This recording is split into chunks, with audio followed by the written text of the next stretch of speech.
Welcome back. Many of you may not have known this, but New York State lawmakers, they haven't gotten a raise, not a single penny increase since going back to 1999. Now, if you're thinking, why do I care? I'll tell you why. If you're a New York State senator or assemblyman, it's considered a part-time job. Translation, many of them hold outside jobs outside of the legislature, jobs that I can argue could pose conflicts of interest issues, and I'm certainly not alone in that. Now, you don't have to look very far to find examples of where we have seen people go off the rails. How about the former Senate Majority Leader Joe Bruno, upstate Republican? Well, he ran the state Senate from 94 to 2008. He's accused of taking payments disguised as consulting fees from an Albany businessman. Remember, he was one of the three men in the room.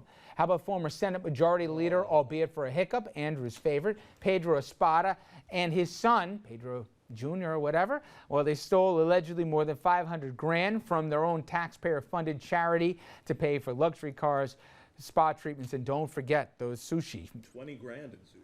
Oy vey. All right, and now, Andrew grimaces when I do that. State lawmakers, they're making right now $79,500 a year. Nobody's crying, nobody's saying that's chump change, but most also earn several $1,000s. It should be noted if they have a leadership position or serve in other committees, and they also get a per diem every day they're in Albany. All right. I want to bring you in, Dominic, on this one. This is an issue lawmakers facing re-election next year. They're thinking about doing this at the end of the year.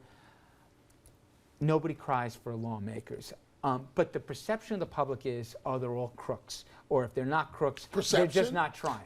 Perception? Okay, but I don't think so. If Brodsky was here, he'd reach over the table to come after you, but right? He's not. Okay, but he's not. The point that I make is, what people don't get is if they say, oh, screw them, let's pay them as little as we can.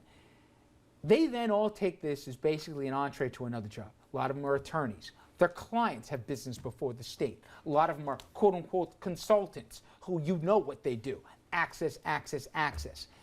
If you paid these guys enough but said it's a full-time job, not a part-time job, and you don't get to have a second job here, while you're a sitting lawmaker until you leave the office and have a window where you can't consult, and then you can do it or whatever, I think we, the taxpayers and basically constituents, get a better government. Why am I wrong?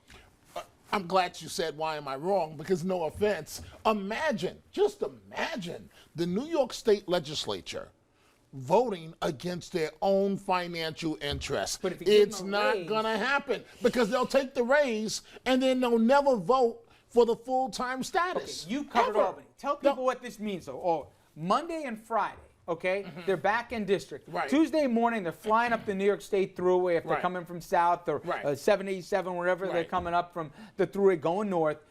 They sleep, what, 4 to a room or whatever? I'm not even kidding, right? Right, you're not kidding. They're eating Arby's and whatever else. No joke. And they're basically doing part-time, and they get out of Dodge so they can get back home to the district so they can see the constituents, but work that second job. Right.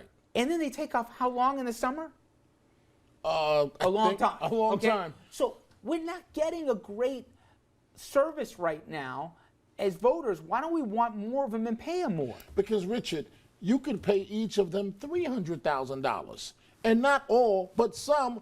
If you're a crook, you're a crook. But if you, I'm not saying all, and I'm not saying a majority. In Congress, if you bar them from having a second job, okay, then they can have that immediate entree where they take, you know. Do you think imagine Shelley Silver, who makes a good deal of his money as a consultant managing partner for a law firm. Imagine Shelley Silver. He won't even release his client list. Now imagine him voting against that financial interest. It's not going to happen. Do you think they'd agree to give up the second jobs if you gave them a 50% pay raise? No. 100% pay raise? No. A 200% pay No. raise? What's the magic number? They don't get anything done when they know that they're up against it every time they're in session. They don't get anything done. Budgets. Listen, I'm defending the legislature now, but they've actually done a better job the last 2 years.